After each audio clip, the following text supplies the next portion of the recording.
Tuhan pada pagi hari ini.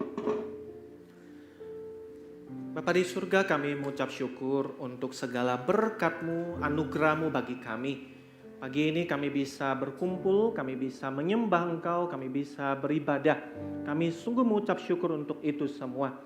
Dan saat ini ya Bapa, biarlah kiranya Engkau pun memberkati waktu kami merenungkan firman-Mu. Tolong urapi setiap kami yang membaca, merenungkan firman, sehingga kami dicelikkan, mengerti apa yang menjadi kerinduan kehendak-Mu bagi kami. Tolong juga saya dengan segala keterbatasan, kelemahan, bisa menyampaikan dengan terang, dengan jelas, dengan sederhana, sehingga bisa dimengerti oleh setiap umat-Mu yang mendengar dimanapun mereka berada. Terima kasih ya Bapa, demi nama Tuhan kami, Tuhan Yesus Kristus, kami berdoa. Amin. Shalom kawan-kawan semua, selamat pagi. Nah rekan-rekan, hari ini kita merayakan satu masa yang disebut sebagai masa Advent. Nah di dalam sejarah kekristenan atau gereja itu 1 bulan atau 4 minggu sebelum hari Natal, tanggal 25 Desember. Nah 4 minggu berturut-turut sebelum itu disebut sebagai masa Advent. Nah jadi teman-teman semua, Advent itu artinya adalah kedatangan, coming. Jadi itu adalah masa penantian, masa persiapan. Nah 4 minggu itu, di dalam penantian itu ada 4 hari yang dirayakan begitu ya.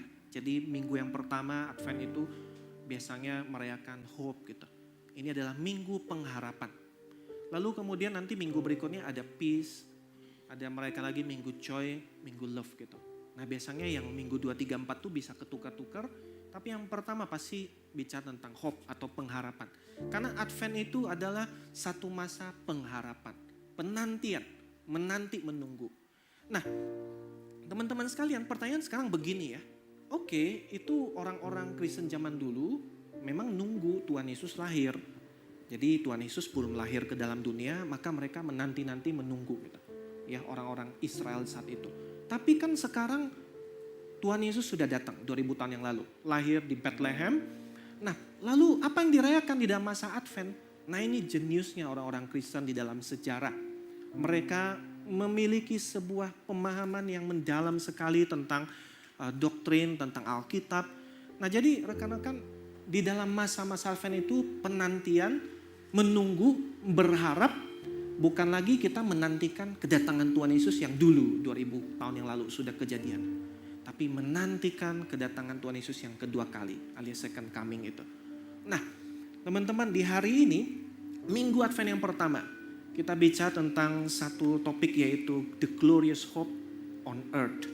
Ya, pengharapan yang mulia dari orang-orang Kristen di dalam dunia saat ini. Nah di dalam membahas nanti, saya pasti nggak akan terpisahkan antara first coming dengan yang second coming. Kedatangan Tuhan Yesus yang pertama dengan kedatangannya nanti kelak.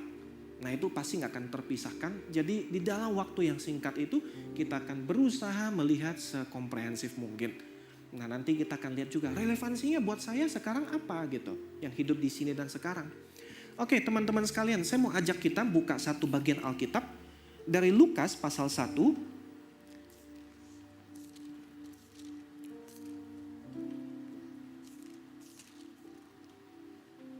Lukas pasal 1 ayat 67 sampai 79.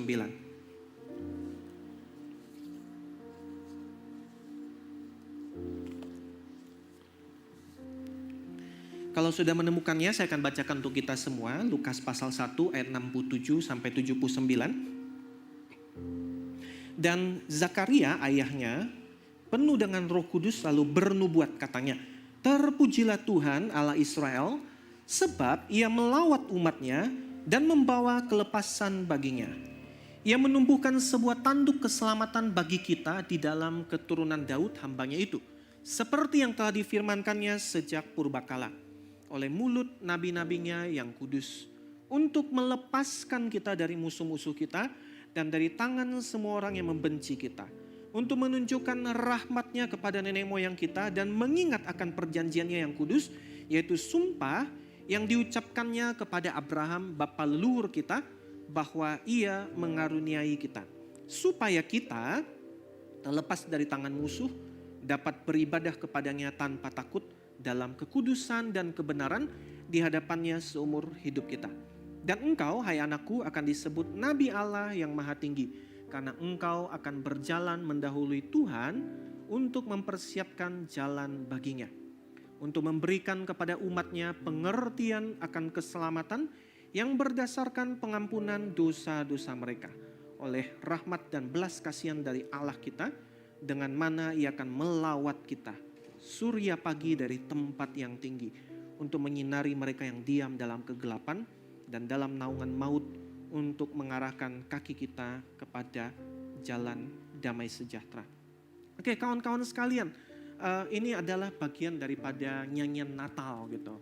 Ya, jadi di dalam Lukas semuanya itu ada 4 lagu yang dinyanyikan oleh tokoh-tokoh di dalam drama Natal itu. Yang pertama adalah nyanyian Maria, itu yang saya sebut Magnificat itu, jiwaku memuliakan Tuhan. Kemudian kedua nyanyian Zakaria ini, Benedictus itu ya, terpujilah Tuhan. Lalu yang ketiga itu nyanyiannya malaikat ya, Gloria in Excelsis Deo gitu, kemuliaan bagi Allah di tempat maha tinggi. Dan yang keempat tuh nyanyian Simeon ya, Nunc Dimittis, bahasa Latinnya itu sekarang bolehlah aku pergi itu. Nah, di dalam sejak Kristen itu 4 lagu Natal. Nah, teman-teman semua, kita melihat di sini Zakaria itu papanya Yohanes Pembaptis yang dikatakan akan mempersiapkan jalan buat Tuhan. Dia memuji Tuhan, menyanyikan pujian ini. Nah, kita nggak akan sangat ngerti konteks daripada nyanyian itu kalau kita tidak lihat apa sih yang diharapkan oleh orang Israel pada waktu itu. Mereka seperti piala bergilir sebenarnya ya, dari satu penjajahan ke penjajahan yang lain. Dulu sudah ditangkap orang Babel, dikembalikan, terus datang Alexander Agung. Dan kemudian dirampas sekali lagi tanahnya itu, dijajah sama Greek ya, Yunani. Setelah itu Alexander Agung mati, jenderalnya itu pada mau merintah sendiri, akhirnya Israel jatuh sekarang ke tangan Syria. Setelah Syria jatuh ke tangan Imperium Romawi. Jadi kayak piala bergilir. Nah, jadi walaupun kita melihat, wah orang-orang saat itu masih menyembah Tuhan, mencari Tuhan, ibadah kepada Tuhan, kasih persembahan buat Tuhan, tapi sebenarnya ada spiritual depression gitu. Karena 400 tahun Tuhan sudah gak ngomong. Nabi terakhir Maleakhi itu 400 tahun lalu. Dan selama 400 tahun itu sepertinya Tuhan itu gak peduli, gak memberikan perhatian. Kita masih dijajah nih sama bangsa asing begitu. Nah, jadi mereka di dalam masa-masa bertanya-tanya, Tuhan engkau masih peduli gak sama bangsa Israel? Tuhan engkau masih ada gak? Tuhan engkau betul-betul perhatian gak sih sama umatmu gitu? Nah, makanya waktu Zakaria itu seorang imam, dia datang ke bait Allah, didatangin malaikat. Kemudian dikasih janji, engkau dan istrimu Elisabeth yang sudah mandul itu akan ada anak. Bayangin dia seorang imam yang pelayanan buat Tuhan gitu loh. Ya, tapi dia bilang bagaimana mungkin aku tahu itu terjadi gitu, sinis gitu. Karena sudah nggak beriman gitu. Ya, di dalam imannya itu sudah wavering gitu. Sudah goyah. Rasanya aduh mana mungkin sih kejadian begitu. Makanya dia jadi bisu, dan setelah anaknya itu betul-betul lahir, tiba-tiba yang tadinya bisu itu bisa ngomong, dan yang dia keluarkan pertama kali adalah pujian kepada Tuhan. Nah, apa yang dipujikan oleh Zakaria? Nah, dia memuji Allah itu yang powerful. Di dalam ayat 69 dikatakan Tuhan menumbuhkan tanduk keselamatan bagi kita. Teman-teman sekalian di sini nggak tahu pernah pelihara sapi itu ya, binatang-binatang bertanduk? Saya rasa sih enggak gitu. Ya, peliharanya yang lucu-lucu gitu ya, cupang, anjing dan segala macam gitu. Tapi kita jarang tuh pelihara yang bertanduk. Tapi minimal lah kalian kalau pergi ke taman safari jalan-jalan, itu kita lihat binatang yang bertanduk itu, wah langsung rasanya luar biasa gitu ya. Tanduk itu melambangkan power, kekuatan dari seekor binatang. Ya. Jadi ketika dikatakan tanduk keselamatan, itu adalah sebuah simbol gitu kepada kuasa Allah, Allah yang powerful, Allah yang berdaulat, Allah yang punya kemampuan untuk menyelamatkan umatnya. Yang kemudian kedua, apa yang dia pujikan? Di dalam ayat 72 dikatakan Allah yang merciful, Allah yang menunjukkan rahmatnya buat kita, Allah yang menunjukkan belas kasihannya buat kita umatnya. Nah, lalu kemudian yang ketiga, Allah yang faithful. Teman-teman sekalian, dikatakan bahwa bangsa Israel itu sudah mengikat perjanjian dengan Abraham, Ishak, Yakub. Dan Tuhan, kami kok sekarang sepertinya dilupakan. Nah, Zakaria bilang tidak, ternyata Tuhan itu tetap setia, faithful pada janjinya, pada covenantnya yang diikat dengan umatnya Israel. Nah, jadi itu yang dipujikan sama Zakaria di dalam nyanyian ini. Jadi kita melihat teman-teman sekalian, dia katakan Allah itu powerful, merciful, faithful. Dia sekarang melawat kita. Dia melepaskan kita. Ya, ada dua karya Tuhan di sana, visitation dan satu lagi adalah liberation gitu. Allah melawat kita, Allah melepaskan kita. Dan itu yang membuat Zakaria itu menyanyi, menyembah Tuhan, memuji Tuhan.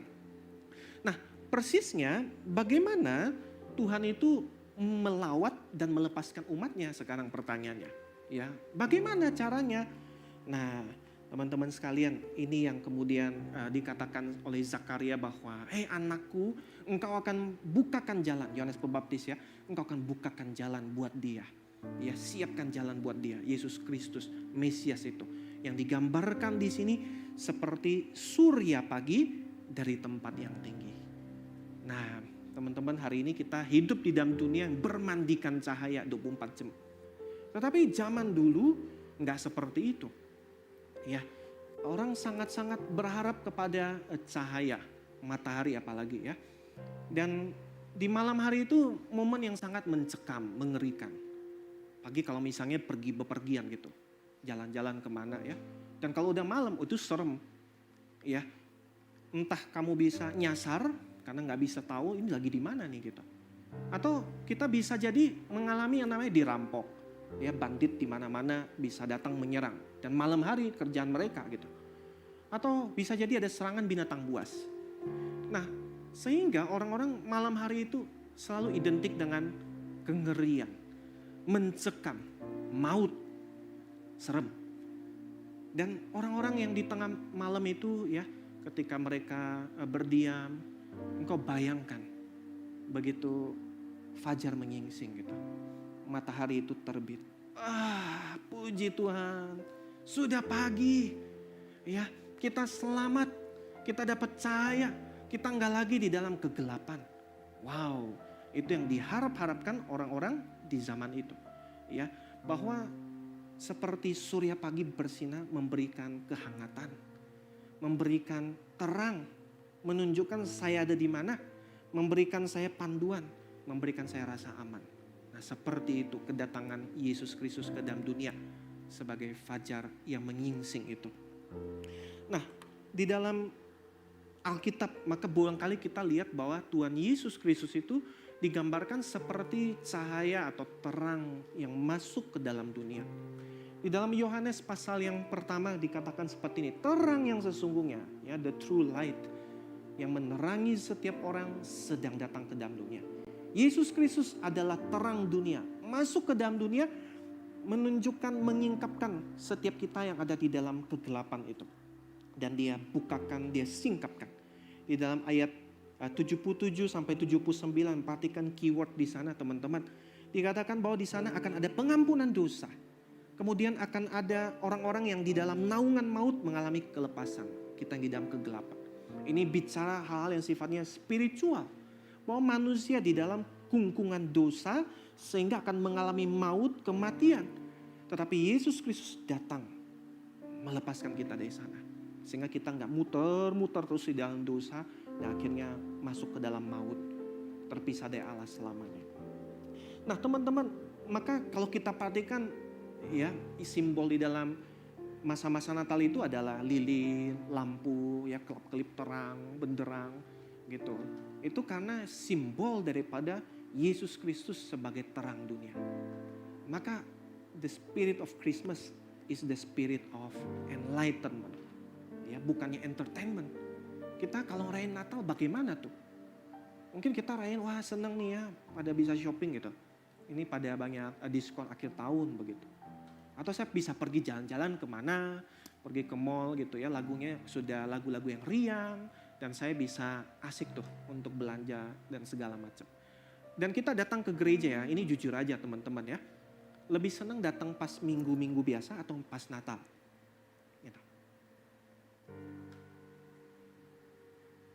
Nggak jujur nih ya. Kalau saya ya, waktu saya masih kecil itu saya paling senang pas Natal. Kenapa? Dapat hadiah gitu ya. Terus pokoknya banyak lah gift-nya itu, pernak-pernik. Terus acaranya beda. Di Natal itu ada tarian, terus nanti ada drama dan segala macamnya. Dibanding minggu biasa cuma plain begitu. Nah jadi orang-orang lebih ramai datang pas Natal ya karena itu. Lebih rame, lebih heboh, lebih wah. Dan sebenarnya itu kan spirit untuk mencari sesuatu yang menyenangkan buat saya. Entertain me gitu ya. Nah tetapi orang-orang yang sungguh-sungguh mengikut Kristus bukan merayakan Natal dengan spirit entertainment gitu. Tapi dia menghayati Kristus sebagai terang dunia itu, enlightenment. Pertanyaannya sekarang begini, tapi kita di dalam sejarah daripada filsafat itu kan bicara enlightenment itu negatif. Ya, abad 17-18 di mana nalar rasio itu diagungkan. Kalau kita bicara enlightenment itu apakah nanti enggak akan ngaruh gitu ya. Nah tentu saja beda sekali teman-teman. Di dalam sejarah filsafat enlightenment itu adalah hero-nya justru sudah beda ya. Nah itu hero-nya itu Prometheus gitu. Teman-teman gak tahu pernah dengar gak mitos dari Prometheus itu. Prometheus itu seorang dewa yang ditugaskan sama Zeus untuk ciptain manusia. Dan kemudian setelah itu manusia ini dia sangat-sangat sayang gitu. Nah maka Prometheus ajarin manusia. Wah saya pengen kalian itu sehat gemuk gitu. Waktu kasih persembahan buat Zeus ditipulah gitu ya si Zeus itu. Nah yang baik-baik yang daging gitu ya. Sirloin, tenderloin segala macam itu disembunyikan di bawah usus gitu. Sementara yang buat Zeus itu yang lemak-lemak gitu ya, samcan gitu. Tapi di bawahnya itu tulang belulang gitu. Nah Zeus begitu lihat, jeroan, asam urat gua kalau makan ini gitu ya. Maka dia tolak yang ini. Diambil yang lemak, samcan gitu ya. Nggak apa-apa kolesterol daripada asam urat gitu. Begitu diambil, wah ternyata tulang belulang di bawahnya. Wah marah dia ya. Maka Zeus hukum manusia. Katanya dia tahan yang namanya api. Ya manusia nggak lagi punya api. Nah Prometheus yang sayang sama manusia, dia pergi ke gunung Olympus dan dia nyolong apinya yang di Olympus itu ya. Dan dia bawa ke dalam dunia dikasih kepada manusia. Sehingga manusia bisa mengalami namanya kehangatan. Nggak lagi mati kedinginan. Manusia dengan adanya api dia bisa smeltering ya. Jadi bisa mengolah besi gitu. Sehingga kemudian jadi perkakas tools buat mereka. Buat bikin rumah. Kemudian mereka bisa bikin perkakas untuk masak. Mereka bisa bikin senjata bahkan. Nah itu dimulainya peradaban gitu. Sehingga Prometheus itu adalah gambaran kepercayaan kepada manusia. Manusia itu bisa berprogres, manusia itu punya kemampuan, manusia itu bisa lebih baik dari dirinya sendiri gitu. Ya, peradabannya itu. Nah akhirnya Prometheus itu nanti dihukum gitu. Nah nanti kalau teman-teman mau tahu itu ceritanya cari sendiri dah ya Prometheus itu. Nah itu hero-nya. Jadi di dalam abad pencerahan itu, ya pencerahan versi filsafat itu manusia selama ini dikungkung kegelapan betul. Tapi kegelapan karena nggak berani mikir. Begitu lihat matahari terbit, wah ini ada dewa begitu yang terbitkan. Begitu lihat ada hujan turun, ini penjelasannya itu mitos gitu. Ada dewa yang sedang buang air atau apa gitu. Nah jadi penjelasannya mitos gitu. Nggak bisa. Kita terkungkung oleh tahyul, oleh kebodohan, oleh mitos. Dan itu perlu dibongkar semua, mikir, cari tahu lewat sains, lewat otak kita, lewat nalar. Sehingga bisa jelaskan segala sesuatu. Nah itu pencerahan versi filsafat gitu ya. Itu ada the dawn of reason, fajar budi gitu. Jadi akal budi manusia itu yang tadinya kayaknya tenggelam gitu. Ya pokoknya terima aja gitu. Tapi akhirnya berani mikir dan disitulah terjadi progres. Ya sains makin berkembang. Teknologi makin berkembang. Ya ekonomi juga makin maju begitu. Karena ada di belakangnya itu nalar manusia yang berani dipakai. Nah itu hero-nya. Ya, jadi beda sekali teman-teman sekalian dengan versi Alkitab gitu. Kita bicara enlightenment. Kalau versi tadi pencerahan filsafat itu satu kepercayaan natur manusia itu oke gitu. Cuma dia lack sesuatu gitu. Entah dia butuh makin pinter, ya, makin berkembang, butuh teknologi lebih bagus supaya hidupnya lebih baik, lebih oke gitu. Nah, manusia pada dasarnya oke, baik kok. Kalau dia jadi jahat itu karena nggak sekolah aja begitu. Nah, kira-kira seperti itu. Atau dia miskin. Nah, sehingga jawabannya jalan keluar adalah perlu ada perkembangan sains, teknologi, ekonomi gitu. Nah, tetapi versi Alkitab tidak demikian. Cahayanya itu bukan muncul dari dunia, tapi cahayanya itu datang dari luar dunia. Dari luar pengalaman kita sebagai manusia. Tuhan datang mengintervensi gitu. Nah, teman-teman sekalian, di dalam masa-masa COVID gitu, kita melihat ya bagaimana kita sangat berharap kepada progres gitu. Apa yang menjadi harapan kita di tengah-tengah masa COVID itu? Wah, kita berharap semoga vaksinnya cepat ketemu. Itu hasil karya sains gitu. Semoga segera selesai. Ini krisis ekonomi di mana-mana, jalan keluarnya stimulus triliunan dolar seluruh dunia gitu. Ya. Jadi jalan keluarnya ada pada manusia sendiri gitu. Kita nggak bisa kemana-mana sekolah segala macam. Jawabannya teknologi gitu, ya, digital gitu. Kita go digital. Apa-apa digital sekarang, ya kan? Kalau mau pergi kemana-mana naik motor bisa pesan go ride gitu. Nggak mau nanti takut hujan, pesan go car. Ya saya mau belanja nggak perlu lagi keluar, pesan aja lewat GoMart. Kalau saya mau ada yang bersihin rumah, pesan aja GoClean gitu. Ya toh? Dan kemudian ada Go apa lagi tuh ya, GoSend gitu. Dan saya dengar lagi dikembangin juga ya, itu buat pendidikan. Katanya kalau misalnya nilainya jeblok, terus butuh guru privat datang ke rumah, nanti akan ada aplikasinya. Bisa pesan, mafia gitu ya, matematika, fisika, kimia saya jeblok gitu. Tinggal pesan gitu. Supaya bisa diutus guru yang cocok dengan saya. Ya, itu nama aplikasinya nanti Go Blog gitu ya. Nah, ya itu cuma joke ya kawan-kawan ya. Tapi kita lihat bahwa manusia berharap kepada teknologi, kepada sains. Dan lihatlah di dalam masa-masa pandemi itu justru menunjukkan betapa kita manusia ambigu. Ya, pada satu sisi manusia kayaknya bisa berkorban. Ada dokter yang kerja overtime, nggak ketemu dengan keluarganya, ya bahkan ada yang sudah bertaruh nyawa. Tapi sisi lain, manusia bisa itu numpukin tisu toilet begitu banyaknya gitu ya, dan pergi panik buying segala macam. Dan di dalam masa-masa seperti itu ada yang cari untung gila-gilaan, ya, bukannya nolongin orang malah cari untung gitu. Nah, saya waktu berapa bulan lalu waktu gelombang kedua itu, wah pada berebut kan cari oksigen gitu. Pada berebut cari oximeter, sampai naik berapa kali lipat itu harganya. Nah, satu jemaat nangis-nangis cerita dengan saya gitu. Ya, dia sudah tua dan anaknya itu meninggal gara-gara COVID gitu. Nangis gitu ya, masih belum bisa selesai dari grief gitu. Kenapa? Dan dia cerita itu saya juga rasa miris banget gitu. Iya, waktu dia sakit katanya ada temen datang gitu. Pakai obat ini gitu. Ya, harganya berapa juta gitu. Nggak tahu, obat nggak ada labelnya, main cekokin dia makan gitu. Terus pergi ke rumah sakit ya, nanti temennya datang lagi, itu katanya perlu, karena rumah sakit pada penuh, perlu ada itu duit kasih ke manajernya. Karena saking sayang sama anak, dikasih lagi uang gitu. Ya. Jadi segitunya orang-orang di dalam masa-masa seperti itu mencari untung. Dan pertanyaannya teman-teman sekalian, apakah natur manusia itu oke, baik? Sebenarnya kita lihat ambigu gitu. Ya. Satu sisi kelihatannya wah bisa begitu mulia, baik, tapi kok kayak di sisi lain begitu bobrok dan jahat. Maka kita nggak bisa melepaskan dari pengajaran Alkitab bahwa manusia sudah jatuh di dalam dosa. Ia yang dicipta menurut gambar rupa Allah, sehingga ada tuh ya sifat-sifat Allah masih bisa kelihatan.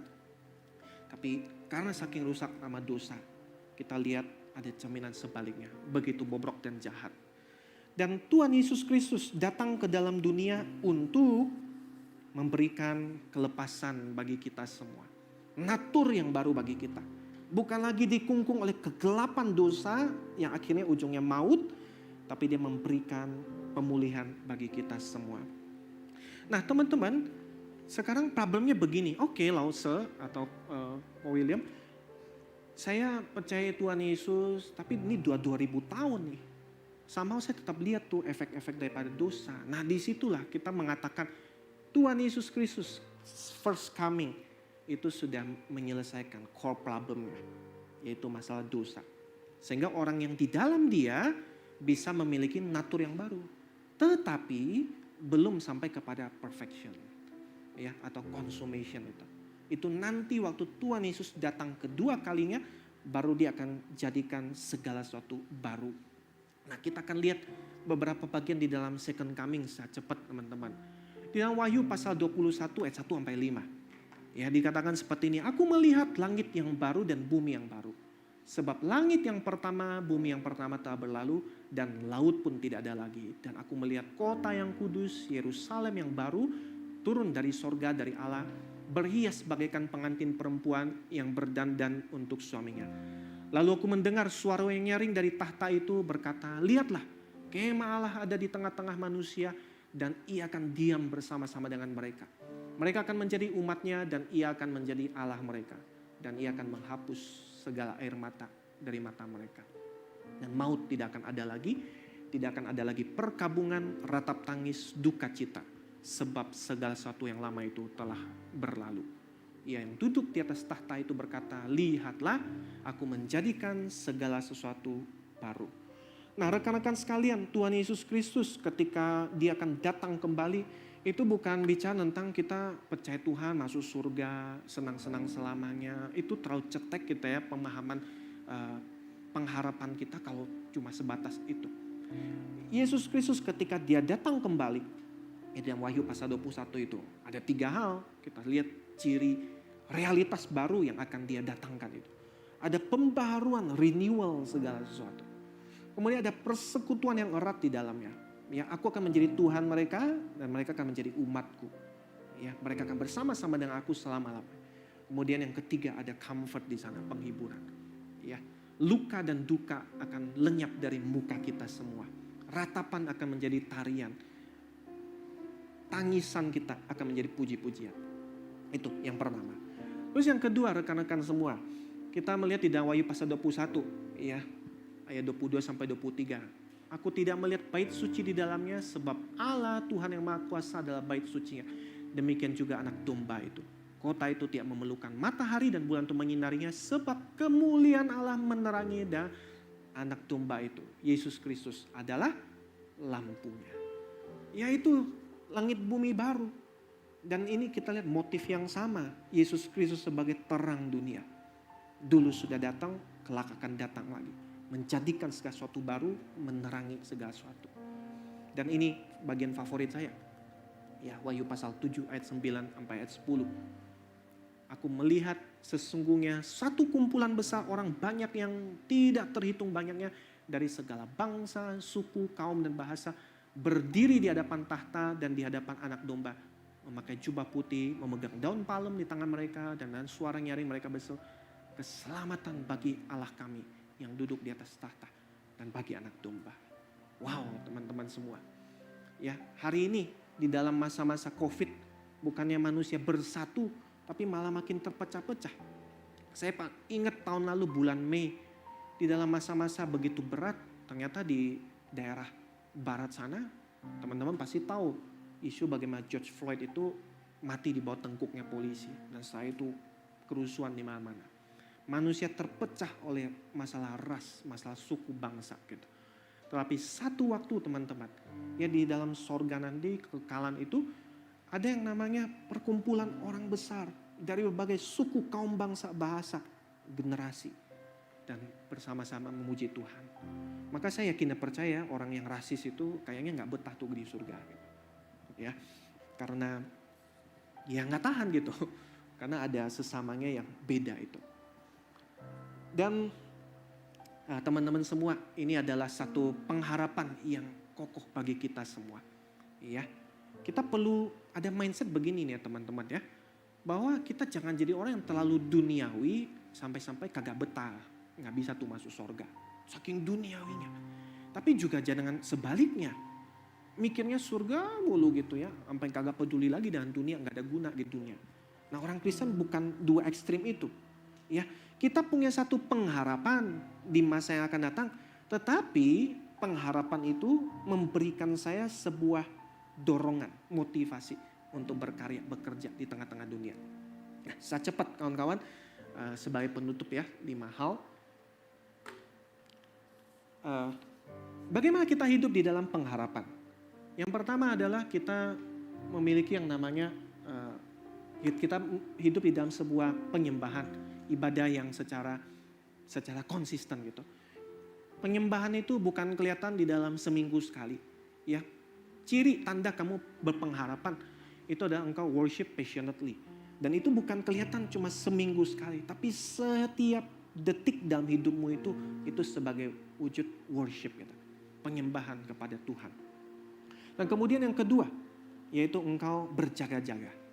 Di dalam Matius pasal 24, Tuhan Yesus waktu mengatakan tentang dia akan datang kembali itu, dia katakan berjaga-jagalah karena engkau tidak tahu kapan waktunya, kapan saatnya. Engkau berjaga-jaga, engkau mesti be ready. Dan kemudian ketiga, engkau perlu bukan nunggu gitu ya, bukan nunggu nggak ngapa-ngapain ya, pokoknya taunya doa, baca Alkitab, nggak seperti itu. Tapi engkau perlu bekerja, berkarya di selama dalam dunia. Tuhan Yesus kasih talenta, ada yang dapat 5, ada yang dapat 2, ada yang dapat 1, tapi semua dapat talenta. Dan itu mesti engkau kerjakan, lakukan, karyakan. Sehingga berbuah banyak dan Tuhan satu waktu akan menuntut pertanggungjawabannya. Dan kemudian yang keempat, engkau perlu menjadi seorang saksi yang setia. Di dalam perkataan, di dalam perbuatan, di dalam kata dan karya. Secara verbal, lewat mulut yang kedengaran, dan secara visual, kelihatan, lewat hidup kita. Dan kemudian yang kelima, engkau menanti-nanti dengan eager gitu ya, dengan kepengen gitu. Teman-teman sekalian, menanti, menunggu, ya, berharap, itu bukan keadaan pasif gitu. Misalnya teman-teman nunggu gitu ya, itu kecenderungan dia bahasa Indonesia itu pasif gitu. Tetapi menanti-nantikan itu engkau expect something ya, atau someone gitu. Misalnya engkau pergi janjian di sebuah tempat jam 10 ya gitu. Kemudian waktu engkau tunggu di sana, engkau kan nunggu tapi dengan sebuah wah kepengen nih segera ketemu gitu. Nah itu ya, waiting di dalam pengertian Alkitab, menanti itu. Ada sebuah pengharapan akan ketemu Tuhan segera. Nah kita, apakah hari ini bicara tentang pengharapan itu? Kita ngarep gak sih segera ketemu dengan Tuhan gitu? Ngarep gak sih Tuhan segera datang gitu, menjadikan segala sesuatu baru di dalam dunia ini? Teman-teman sekalian, hari ini mungkin engkau dan saya bergumul dengan banyak hal. Ada di antara engkau yang masih margelut dengan masalah dosa. Aduh Tuhan, saya mungkin hidup dari luar kelihatan baik, oke. Tapi engkau tahu apa yang ada di dalam otak saya, di dalam hati saya. Saya enggak bunuh orang, tapi saya dipenuhi dengan kebencian, amarah. Aduh Tuhan, saya mungkin tidak ya selingkuh, ngerebut istri orang, suami orang. Tapi engkau tahu apa yang ada di dalam hati saya, otak saya. Teman-teman sekalian, kita membutuhkan Tuhan yang menjadikan kita baru. Mungkin engkau saat ini juga bertanya-tanya, ya setelah masa COVID ini menunjukkan penderitaan dan kematian begitu telanjang. It show us we are mortal, we are vulnerable. Dan dalam masa-masa seperti itu engkau bertanya-tanya, aduh Tuhan, kenapa saya pun mengalami kesedihan seperti ini? Kehilangan keluarga saya, kehilangan sahabat saya, kehilangan teman saya. Dan Tuhan, saya tidak kunjung merasa ada damai sejahtera. Percayalah bahwa Tuhan akan mengubah ratap tangis kita menjadi pujian. Dia akan menyekat luka dan duka dari muka kita semua. Nah, teman-teman sekalian, sembari menanti Tuhan menjadikan segala sesuatu baru itu, kita bersiap. Kita hidup di dalam tadi ya 5W ini. Ibadah, berkarya. Dalam bagian mana yang bicara tentang first coming, mana yang second coming. Hayati. Dan ya Tuhan, saya sungguh menantikan fajar baru itu bersinar. menjadikan segala sesuatu baru, menerangi kami semua. Fajar yang baru sudah reka, Yesus Kristus datang dalam dunia. Hari bahagia tinggal tetap, siapkan segera jalan baginya. Siapkan segera jalan baginya. Kabar yang baik, kabar yang baik, nyanyikanlah, Yesus Kristus datang dalam dunia. Suara yang nyaring pun bergema, siapkan segera jalan baginya. Siapkan segera jalan baginya. Bumi yang baru tak menjelang, Tuhan Yesus akan datang kedua kalinya, jadikan segala sesuatu baru. Bumi yang baru telah menjelang, Yesus Kristus datang dalam dunia. Damai sejahtera tak bersela, siapkan segera jalan baginya. Siapkan segera jalan baginya. Mari teman-teman semua kita berdoa. Apa yang ada di dalam hatimu saat ini setelah engkau merenungkan firman Tuhan, mendengar firman Tuhan pada siang hari ini? Bicaralah kepada Tuhan. Mungkin saat ini kita dipenuhi dengan pergumulan, dengan dosa. Minta kepada Tuhan, berikan saya Tuhan kelepasan daripada itu.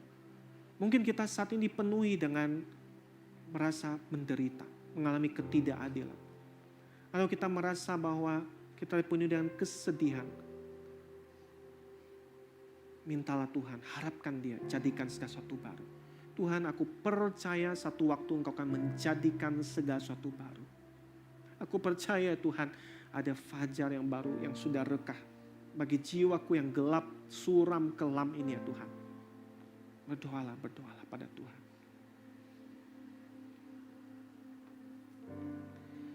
Tuhan Yesus Kristus, kami bersyukur karena Engkau datang ke dalam dunia 2000 tahun yang lalu.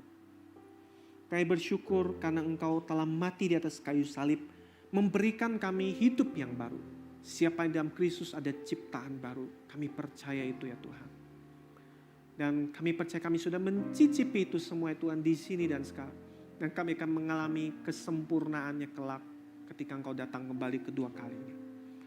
Kami bersyukur ya Tuhan, di dalam dunia yang penuh dengan perpecahan, ras melawan ras, bangsa melawan bangsa, Engkau memberikan gereja, jemaat di tengah dunia.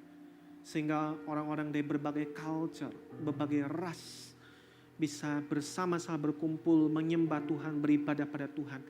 Dan kami semua mencicipi ya Tuhan apa rasanya sorga itu. Ketika kami bersama-sama orang-orang yang berbeda dengan kami, menyembah Tuhan yang satu itu. Kami bersyukur ya Tuhan, kalau hari ini kami diizinkan mengalami penderitaan, kesusahan, kesulitan. Kami percaya ini semua adalah sementara sifatnya. Kami percaya satu waktu nanti Engkau akan datang kembali, menjadikan segala sesuatu baru. Akan ada penghiburan, akan ada persekutuan selama-lamanya bersama dengan Engkau. Akan ada pembaharuan. Dan kami menanti-nantikan itu ya Tuhan. Ya Tuhan, datanglah segera ya Tuhan. Sementara kami menantikan kedatangan-Mu ya Tuhan, berikan kami satu ketekunan, kemampuan untuk terus menyembah Engkau, bersaksi, berjaga-jaga, menanti-nantikan Engkau. Tolong kami ya Tuhan, mampukan kami. Ini jadi doa dan pinta kami ya Tuhan. Saat ini kami juga memohon pengampunan daripada Engkau ya Tuhan. Kau sekiranya Engkau menemukan kami menjadi pribadi-pribadi yang tidak dipenuhi dengan pengharapan. Kami merasa putus asa. Kami merasa segala sesuatunya gelap, suram, kelam.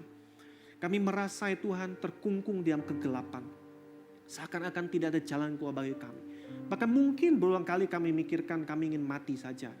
Tidak berani mencari kehidupan ini lagi karena kami kehilangan pengharapan. Ampuni kami ya Tuhan. Biarlah ya Tuhan Engkau datang ke dalam kehidupan kami ya Tuhan. Izinkan kami ya Tuhan mengalami fajar yang baru itu. Terangi pikiran kami, terangi hati kami ya Tuhan. Sehingga kami menemukan pengharapan. Untuk melihat Engkau Allah yang tidak meninggalkan kami. Engkau Allah yang powerful, merciful, faithful. Tolong kami ya Tuhan. Ini doa dan pinta kami panjatkan di dalam satu nama. Itu nama Tuhan Yesus Kristus. Sang surya pagi dari tempat yang tinggi itu. Amin.